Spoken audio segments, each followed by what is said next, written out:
Hey there, Mark Brown. It's my turn to levitate. I am so freaking pumped and excited.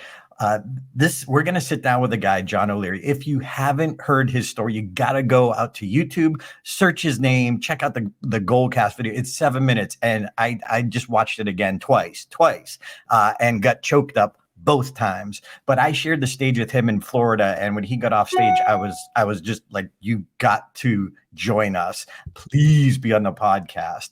His story is unforgettable, and how he tells it is unforgettable. So, Mark, I just want to dive in to get more time with John.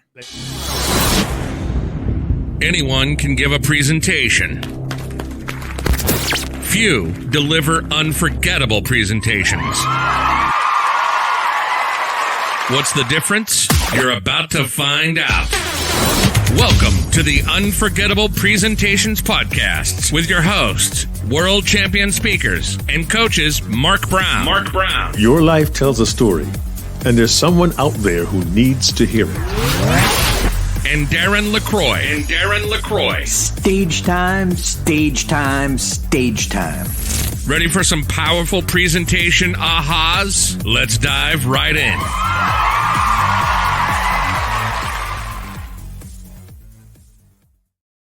All right, Mark, when I say I'm excited, like John O'Leary. John, thank you for joining us. All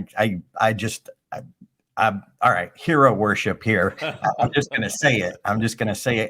And John, here's why, because not only did you live that story, that is unbelievable, but you learned how to tell it in an unforgettable way. Because some people have magnificent, outstanding stories, and let's just say they ride the celebrity or something, and then they tell it okay. Right. The way you say it and the principles that you teach, anyway, just get us started. How did you even come to becoming a speaker? You lived the story, that's one thing, but how did your speaking start? Well, let me just start by thanking you both for the work you're doing and the influence you have, and now for inviting me into this community.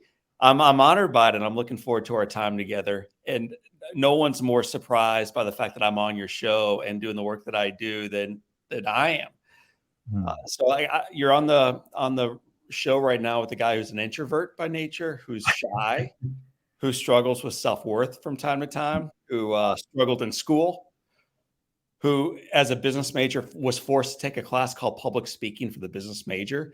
And I took a second semester senior year because I was terrified of it. So you're not on the phone with a guy who was preordained to be on stages. And I think there's something about being a redeemed introvert. I mean that. Like extroverts, they want to tell the story. You know, they want to take a microphone into a room where you don't even need one. I think sometimes there's wisdom in sitting back and learning and growing and asking questions and wondering if you actually are worthy, and then trying to prove yourself time after time after time. So when you and I first met, Darren, it was probably the 23rd presentation that I've given in my life. That's a fair amount of time on stage. But I think that one is serious as I did the one before it, or the one after it, or the 33 or so since I've met you last. So I think that's where we ought to begin, with just the sense of humility that any great speaker ought to take onto that stage with her or him. Absolutely.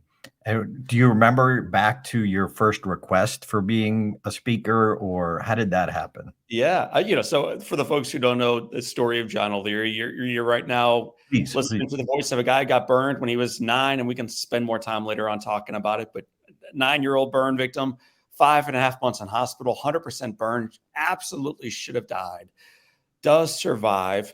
And one of the commitments I made in hospital was to never look back. I didn't want to become a speaker. I wanted to become ordinary. I didn't want bright lights, man. I wanted dim acceptance. I just wanted to be kind of gray matter like normal people. So I spent 20 years hiding from the scars and trying to be something that I really wasn't, just trying to be like everybody else. And then back to your question, do you remember the first? Yeah, dude, I remember the first because it changed my life. I'm working construction, which is a strange career path for a guy with no fingers to work, but it's the one I chose. So I'm working construction, get a phone call. I flipped the phone open. So that's going to date this conversation. And I remember a little girl on the other side began the conversation with the question, Mr. O'Leary. She said, Mr. O'Leary? So I said, oh, let me get you my dad's number, And she goes, no, Mr. O'Leary, before you hang up, your dad just gave me your number. I have a question for you. Would you speak at my school? And I said, about what? And she said, I've read that you were burned when you were a little boy. You should have died and you lived. I want to hear that story. And guys, I'd never told the men I was working with at that time. I'd never told college roommates. I tried to kept this thing as buried as I could. But on that day, outside of this construction site, next to my pickup truck, I uttered the word yes. And I regretted it immediately. Practice talk. I could have used Mark's help quite a bit in the early days. Practice that talk for 48, I'm not exaggerating, 40 hours. It was a 10-minute talk to 3 Girl Scouts. So that's the first presentation. We're not talking overly bright lights, but I was nervous, got sick ahead of time. That's intimidating, by the way. 3 Girl Scouts. I wouldn't take that now. I would say no. It is intimidating. It's still intimidating. In fact, for those of us who are speakers, the more you do it, the more you realize the smaller the group, the more intimate the group, the more difficult the group. So you're right. 3 is a big number, actually, as a presenter. But I'm in front of these 3 girls. I feel like I failed. I'm reading the note cards. None of it's memorized. None of it's honest. None of it's real, like you and I are talking right now. But as I'm packing up the note cards afterwards, a father came up and said, John, that was terrific. Would you speak at my Rotary Club? And wow. I said, yes. So I went, did a slightly better. And then one of those members was also a member in Kiwanis. So in the first year, guys, I spoke 3 times.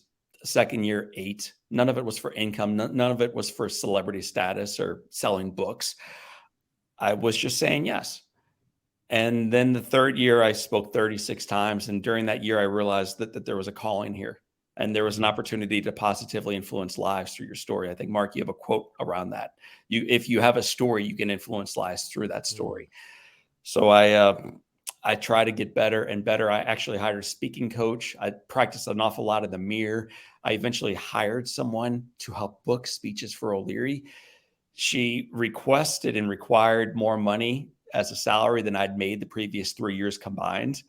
And I realized right away, well, that's not going to work. So we shook hands and said goodbye. But then I got a letter 3 days later in the mail, show you the power of follow-up. Young speakers out there sent me a letter in the mail. And all it said, it was a quote from Abraham Lincoln.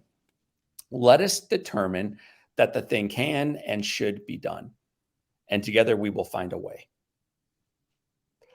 So Wow. I said, well, what the heck, man? So let's determine that. So we did determine that. We figured out a way, and we've been speaking now 16 years since, a couple thousand audiences, a couple million people live by saying yes authentically to the one in front of us.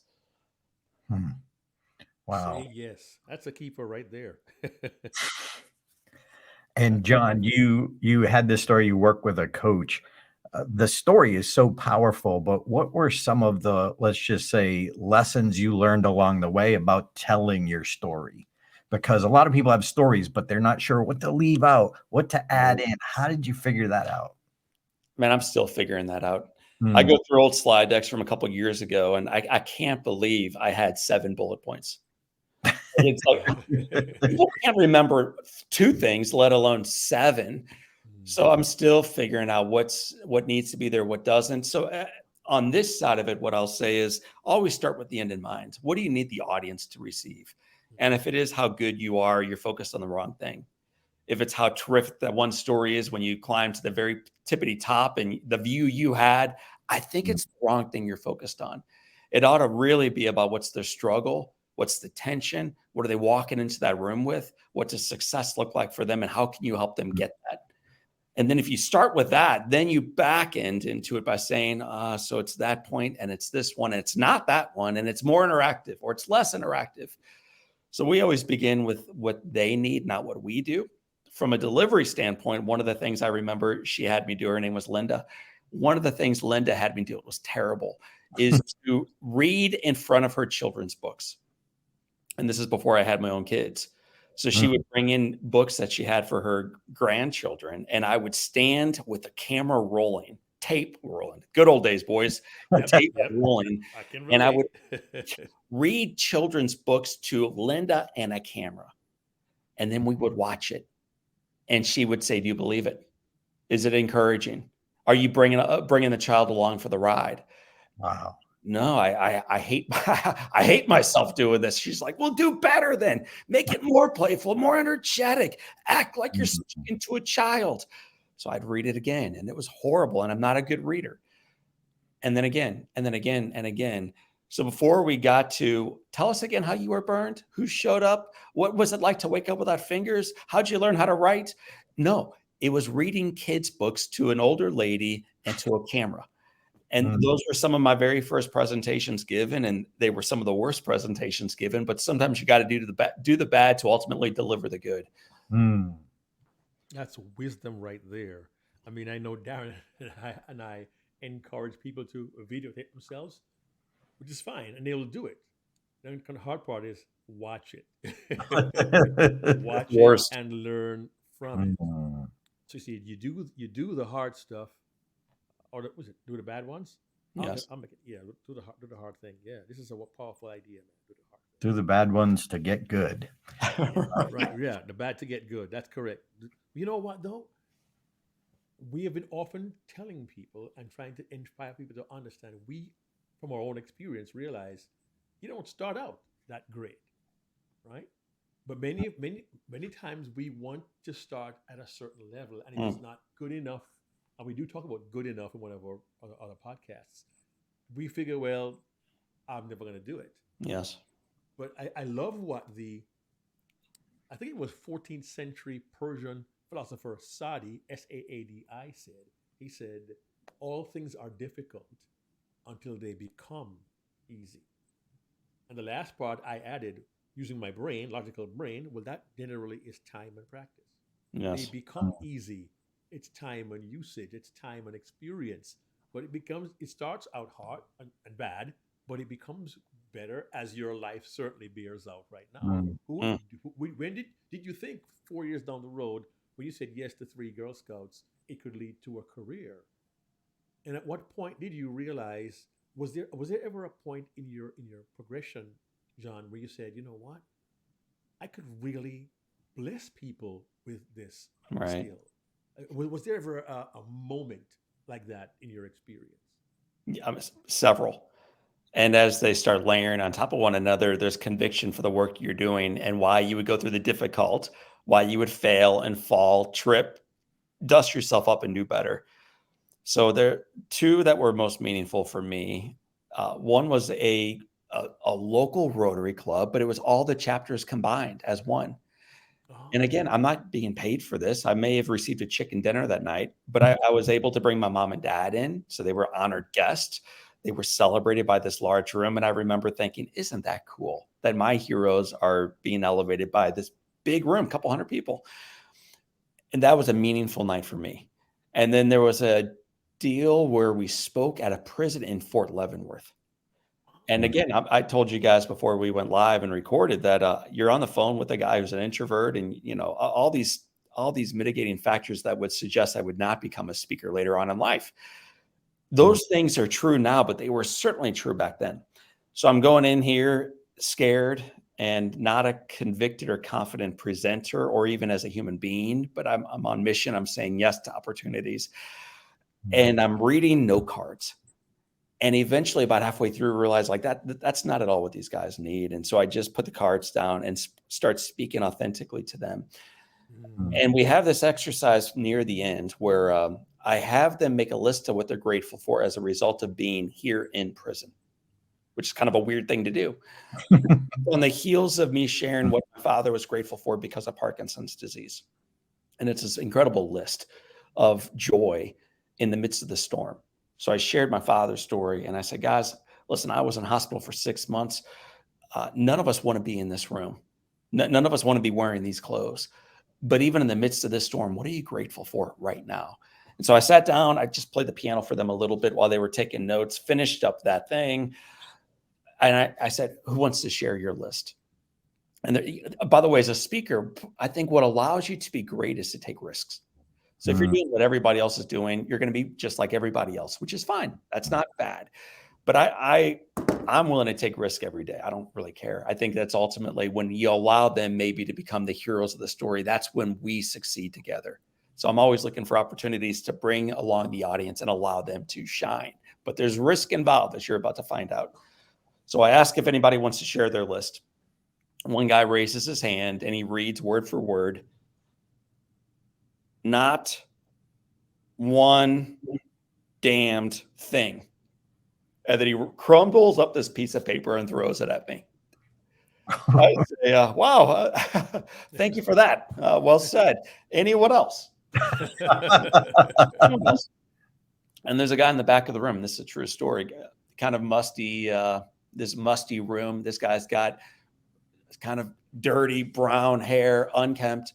He stands, he says, I'll share. And he starts reading this list, and I'll forget a lot of the items on his list, but he included things like this. As a result of being here at Fort Leavenworth, I am grateful for, and he reads, 3 square meals. I never had that on the outside. Heat in the winter, never had that on the outside. Air in the summer. Boys, you ever think about that? We got AC in here. Never had that on the outside. He talked about the ability he had picked up in this facility to learn how to read again. He never learned how to read on the outside, to get his GED, access to books, access to the internet, a chance at forgiveness, opportunity of redemption, goes on and on and on. He sits down. When he's done, the entire room elevates. They all rise. When the first prisoner sat down, everybody laughed.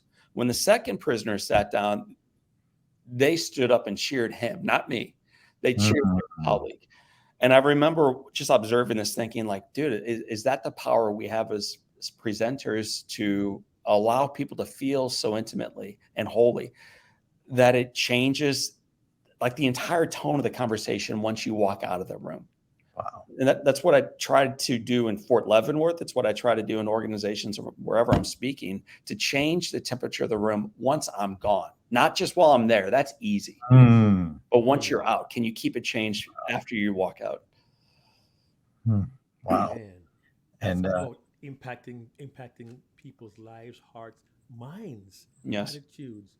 And I believe that's a challenge for any presenter, but I believe it also speaks to the mindset behind why you do what you do, right? I mean, you started off, I was asked to talk to 3 Girl Scouts. Okay, I'll tell them my story because they want it. But over time, the perspective shifts. As you said, Yes. you really want to be able to have an impact and have some kind of value you give.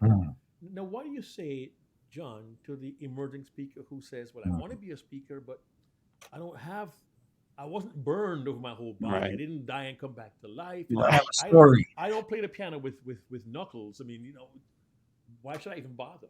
How do you encourage them? Well, I think some of the most powerful stories that I share have nothing to do with playing the piano without knuckles, being burned to an inch of death, and then rising up and having a good life afterwards. I think the best stories that I share have very little to do with me. And the more ultimately we can share stories and insight into how the individuals in the audience are the heroes of their stories, the more effective we will be in changing their lives. The mistake we speakers too frequently make is to think that it is about us, about how high the peak was that I summited, about how difficult it was to go to the moon 3 different times, about how difficult it was to go through the 33rd skin graft. The reality is the audience doesn't really care. And so it's not a knock, because the reality is if you were in the audience, you wouldn't either.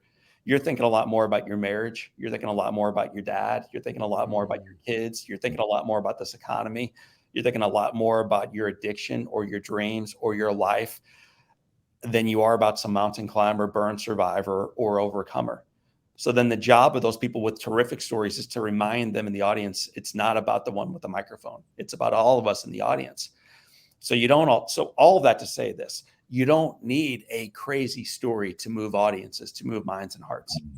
I think sometimes in sharing a remarkable story, you are actually maybe detrimentally blocking the audience from moving forward in their stories. because the mistake I used to make a lot as an early speaker is people would come up to me and say, well, it's not like you, but, or I've never been through anything bad, but, and they almost felt like less than because the story was so terrific. Yeah. It's What so relatable. yeah, we want to be highly relatable. And the way you do so is to focus less on your story, more on theirs. And if you're watching this live, please feel free to put in a comment. Mark, we got one from Rafiq. Rafiq, good to see you, my friend. Not sure how to pronounce that, but he was recapping one of John's quotes: "Do the bad and ultimately deliver the good." So thank you for posting that. We greatly appreciate it. And I just love the willingness to take risks, because that's the opposite of what our human body, and especially if you're an emerging speaker, you don't want to like take the risks because you're afraid to screw up. Well, impact is on the other side of the risk. And John, let's go back to your story a little bit, even though a lot of your powerful stories aren't about that.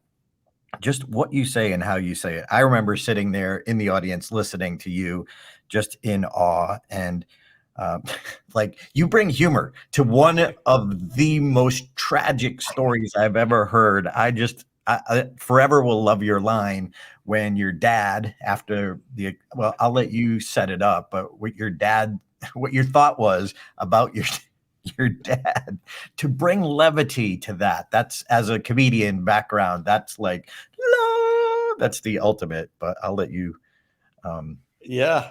How'd Well, that there's a lot there. The first is, if we aren't moving the audience to laughter and tears and movement, then we're not doing our jobs as well as we could otherwise. So I learned early on, because I'm John O'Leary, living in the Midwest. Irish folks naturally have humor to get them through the misery of their lives.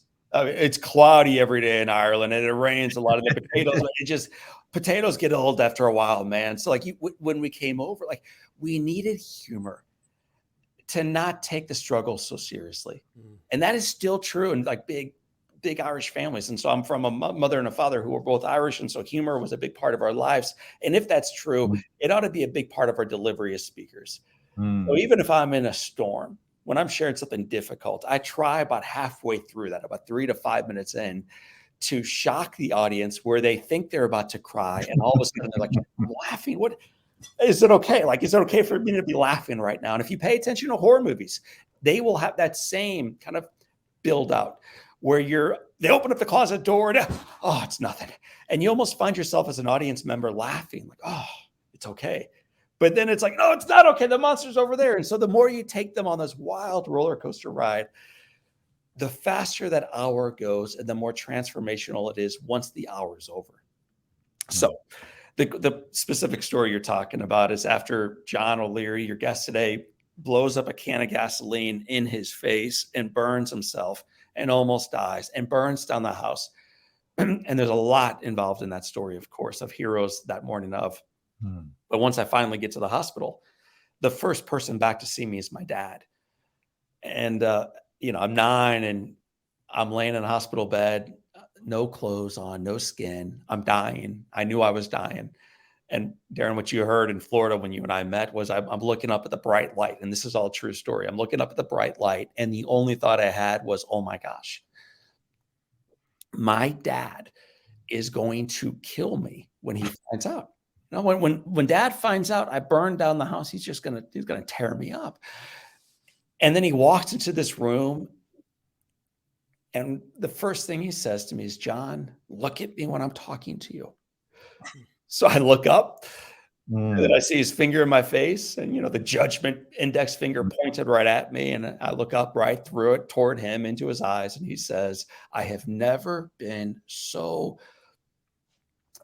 proud of anyone in my entire life. And my little buddy, this morning, I am simply proud to be your dad. And then he says, I love you. I love you. I love you. And there's nothing you can do about it. And then the final part of this little story I'll frequently share live, and it's true, is I remember crossing my arms, shutting my eyes tight, thinking, oh my gosh, nobody told my dad what happened. Like the old man doesn't know I burned down the house. Maybe I can get away with it. And so you tell this story, and there's pictures back behind you backing it up, and it's so real and raw. But it's not because, oh, he got burned and his dad was mean and now he's nice. Hmm. The audience knows, like, yeah, I've messed up too. And I had that disciplinarian figure, and they did judge me poorly sometimes. And they did have moments of grace. And we need the two and the tension between. And that pulls us forward, not into John's story, but into ours. And that's the power of storytelling when it's done well, that there's sadness and humor and drama and trauma, and it all merges together to ultimately animate us as listeners into action. And you set it up so well by adding the tension where he, puts his finger in your face, and then I will never ever, or I will always, Nothing. and that like that moment of hesitation just draws you in, and then bam, the humor. It's just well done. And again, if you're listening to this, there's humor in your story, even your tragic stories. Right. And before you say that, Darren, before I forget, I don't want to lose my thought here. I pictured this, John, and maybe I'm the only one who does this, but I pictured you say you're dying. I know I'm dying. You're being drawn towards the light, kind of thing. And this figure just kind of blocks the light. Wait, you can't leave yet. You got a bone to pick with you, young man. Yes. And that to me was also this moment of, oh my gosh, he's going towards the light. And then all of a sudden, it's Dad. And that's right. Again, this is how I thought about it. So that's pretty awesome, actually. It's pretty accurate as well, Mark. That was a visual I saw when you told the story. Go ahead, Darren, I'm sorry. Yeah. And what I also love is you have these points of wisdom all along the way. So it's a powerful story. We're with you, but you almost step out for a second to boom, drop the wisdom. And by the way, Mark when his head's down, he's taking notes because we're going to recap at the end. So he's very much engaged. I figured he was sleeping, and I have that effect on many audience members. I just figured he was part of the healthy majority who just passed out about halfway through the O'Leary keynote. John, trust me, you are in no way soporific. You are not soporific or sleep-inducing. Here we go. John, true story. For years, Darren, I'll say a word, he'll go for his dictionary, and just to make me feel bad about, the problem is I don't even know how to look up the words because I don't know how to spell them because I'm just... Anyway, so you dropped some points of wisdom. Like, what I love too is it's not like cliche wisdom, but one of your points of wisdom is it changes the life of the giver. And that, whoa. So you have several points along the way. And those of you, if you haven't heard John's story, Jack Buck, famous radio announcer, sports announcer, was one of the heroes in John's story. And I just love what he did and how he did it. And when he asked you to write him a thank you note, you couldn't, and you had no fingers, and he was asking you to do something because he knew you needed that push, and he was that person in your life that you look up to and you admired. If it's like your mom or dad who said, it might not have had the same effect, but Jack Buck asked you to do the impossible. There's just anyway. Well, on radio for a moment, sometimes folks will ask, where did your style of presenting come from? And I do love great presentations, but it's not from watching other great speakers as much as two things. One is I love radio. I love baseball in particular. And a great announcer, the reality about baseball for the baseball fans in the room, there's not a more miserably slow sport in the entire world than baseball. I mean, it's pretty slow going on July 3rd with 2.5 months left, and you're a fourth place team. Like, it's hard to be engaging in the third inning down 4-0. So then what does a radio announcer do to make sure that you don't go anywhere? Tell stories well. And there's that pause, and they don't try to fill it like an auctioneer. They don't try to get in as much content during that 3-hour game as they can. They let the background noise kind of tell the story too. And the audience noise, imagine that. Imagine as a presenter allowing audience noise to help tell the story. So I love the way a great radio announcer will broadcast a baseball game. And I wanted to do something similar as a presenter. So that's one area that I drew some inspiration as a presenter. And secondarily, like, I'm a Christian. So I go to church on Sundays, but where I get inspiration during the week as a human, but also as a presenter, is from great radio pastors. And the Mm, way these guys, man, they draw content for day after day after day, 30 minutes at a time, and they get you to laugh and feel and learn and do.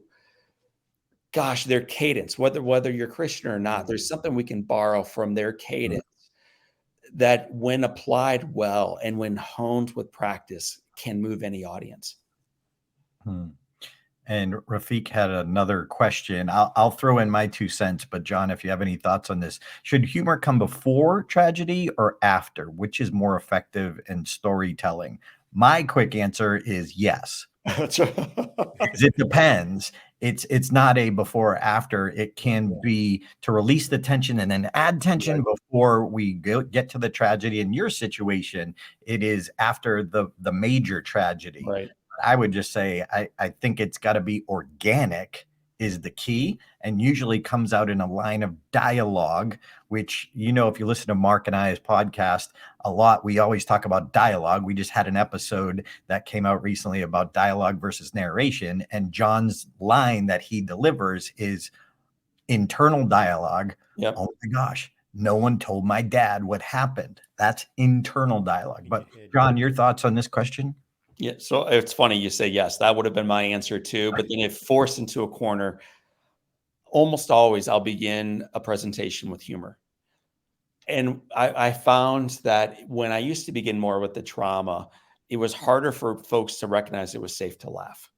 When Mm, I begin with humanizing the story and the guy delivering it, they recognize immediately, like, okay, I get where this thing is going. They don't know the depth of it and the drama and the trauma of it, but they understand that if this guy doesn't take himself too seriously, but he takes the work we're about to do together very seriously, that this can be indeed a very meaningful conversation. So if we get them to laugh early, they'll be freer to do it later on.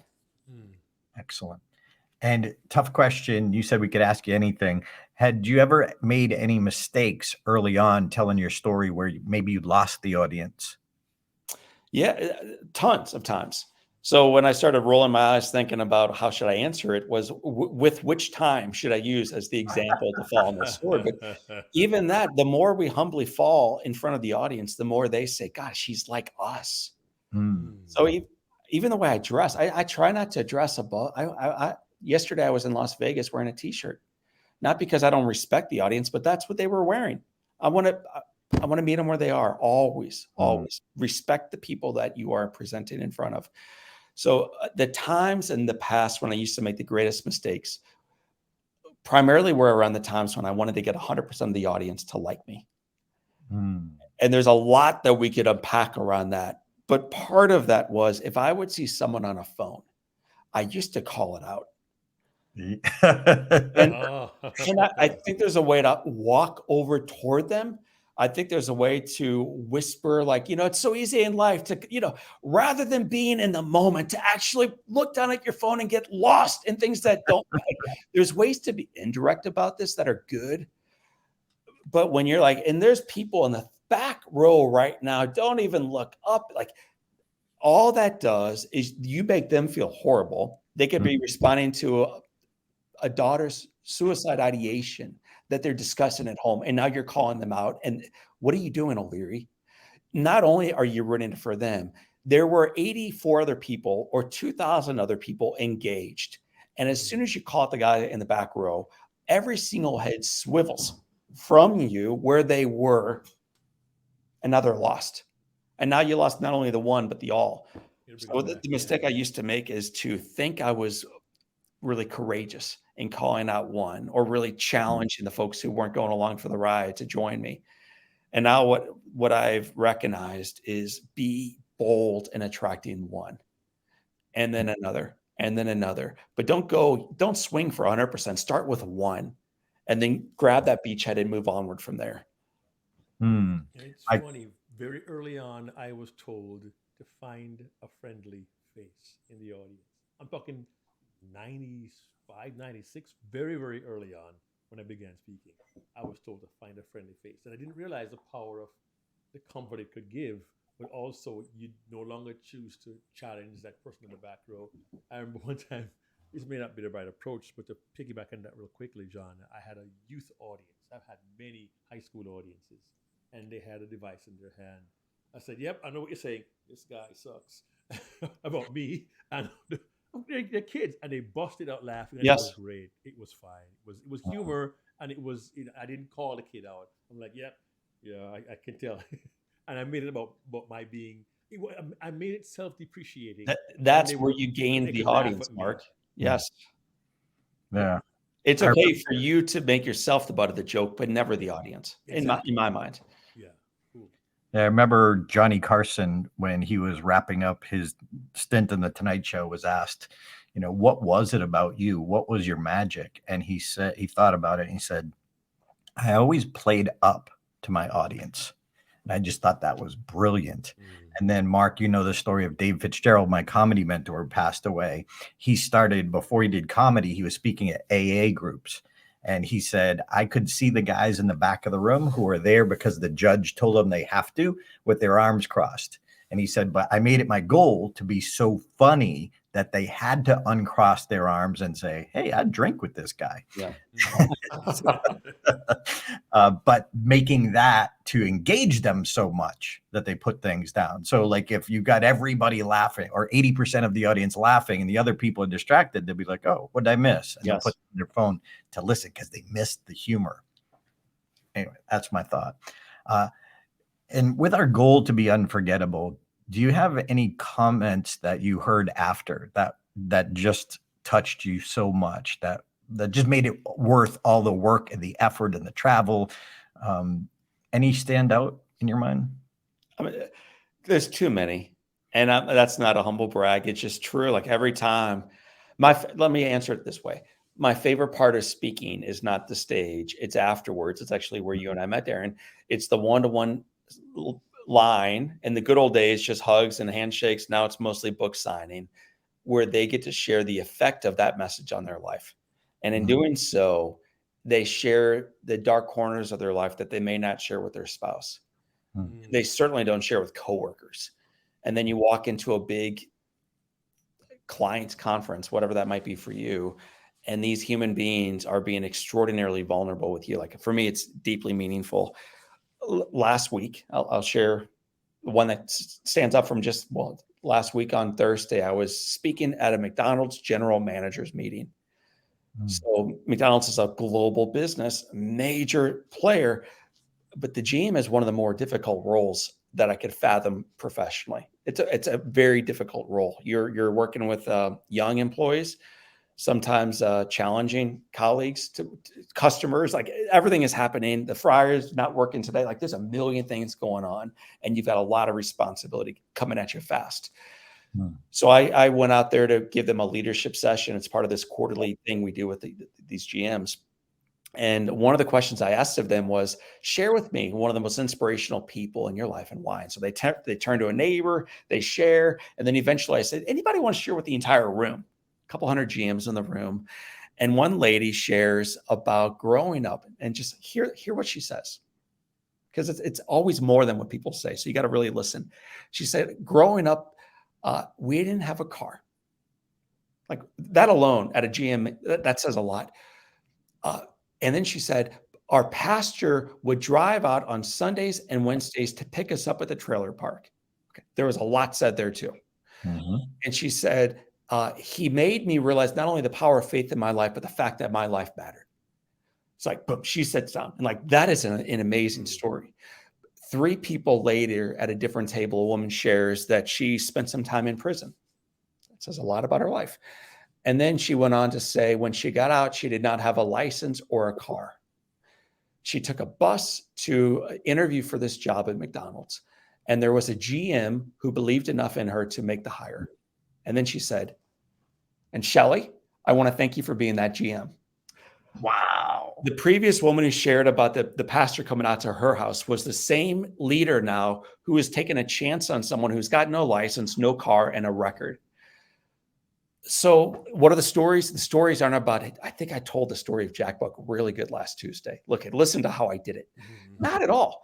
The stories are about what the audience are opening up and sharing not only with me, but with one another, reminding everyone else who's got any ears to listen with or heart to feel with that if they weren't paying attention to O'Leary, they're missing out because this is a story about them ultimately.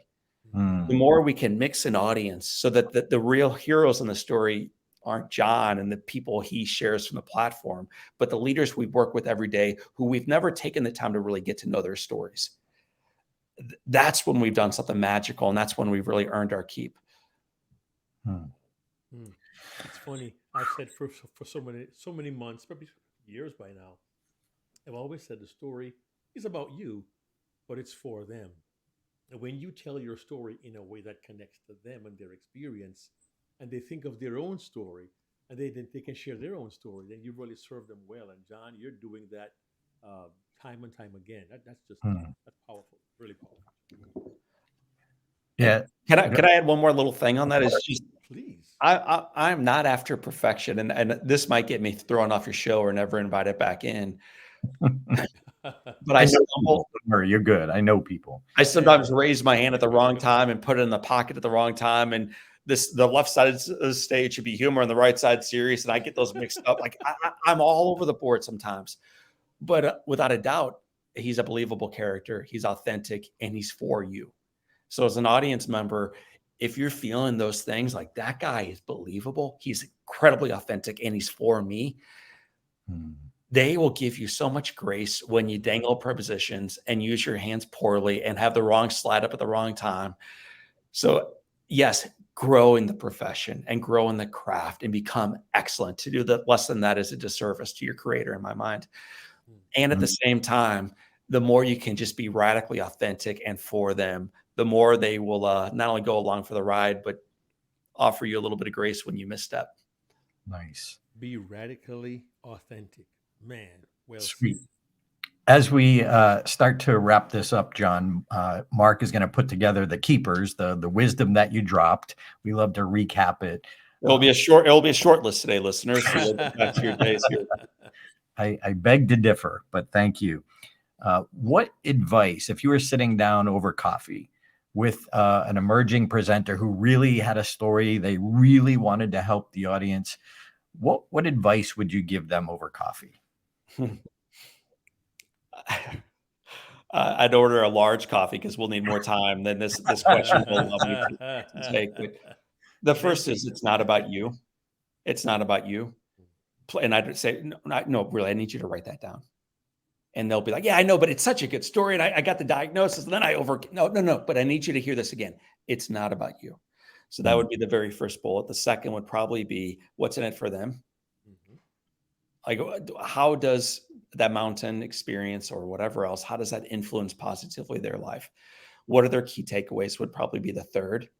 What's one thing they can do afterwards because they got to meet you today and hear your story and learn about their own life today? How do you interact with the audience to make them feel alive in a marketplace that comes in dreading the day, utterly isolated, feeling despair, struggling with hope? How does that experience with you renew them? And so these would be some of the things I would ask them. I would probably ask them around how many bullets they have. And I would remind them I had 9, then 7, then 5. I gave an hour and a half keynote yesterday. I had 2.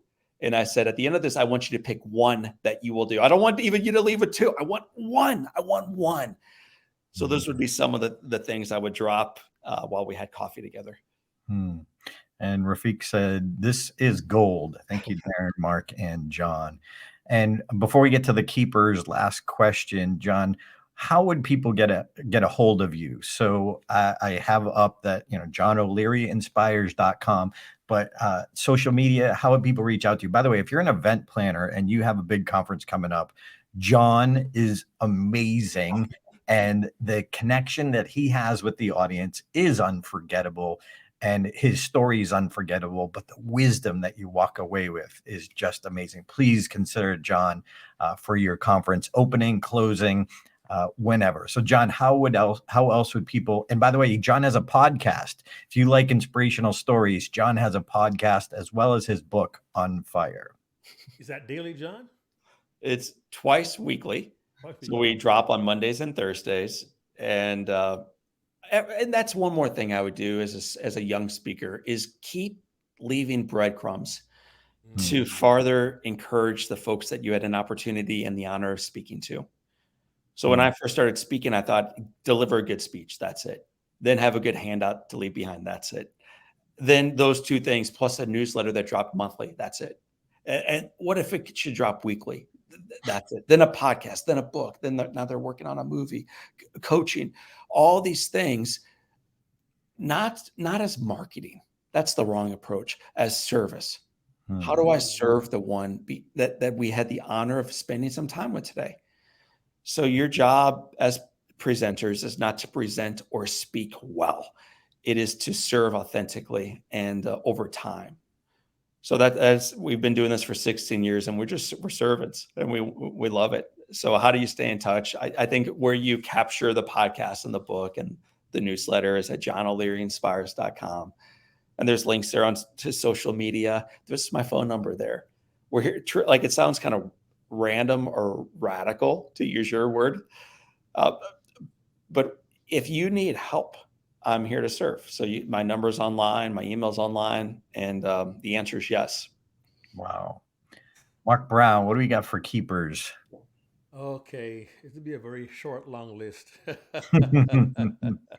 Say yes to opportunities and work to positively influence lives. Focus on your audience's struggle and begin with the audience's needs in mind. Do the bad and ultimately deliver the good. Oof, that one is precious. It's this: taking risks allows you to be great. Take risks. Change the temperature in the room even after you leave. Not a bit of gold right there. Our best stories have very little to do with us. You know what? It's not about you. Be highly relatable. Move your audience to laughter and tears. Share the drama and the trauma. Ooh, I love this. Respect your audience. Meet them where they are. Keep leaving them some breadcrumbs. And don't think marketing. Think service. It's a solid podcast right there, man. I don't know who said all that, but she rocked the world, man. That's good stuff. And you didn't say it this time, but I love the wisdom that getting out of bed doesn't mean you're awake. Right. And for those of you who are speakers, getting up on the platform doesn't mean you're unforgettable. Or unforgettable in a good way. So, John, thank you for being here. Thank you for what you do for the world. And I know that you are a servant of the big guy, and I know he's proud of you because you have affected me. You make me want to be better. And Mark Brown, take us home. My friends, John O'Leary has given us a wonderful perspective on what it takes to be not only great, but to be unforgettable. I hope you'll take some of these keepers, apply them to how you live your life, and remember, think service. Think of what you have to offer the audience. And if all of us continue to use that perspective, I can guarantee you will be unforgettable. We'll see you next week. Hey there, this is Darren LaCroix. Thanks for checking out this podcast episode on YouTube. If you want all of them, not every one is on YouTube, check out your favorite podcast platform so you don't miss an episode. Keep being a sponge so you can be unforgettable. Check out StagetimeUniversity.com, where good presenters become unforgettable.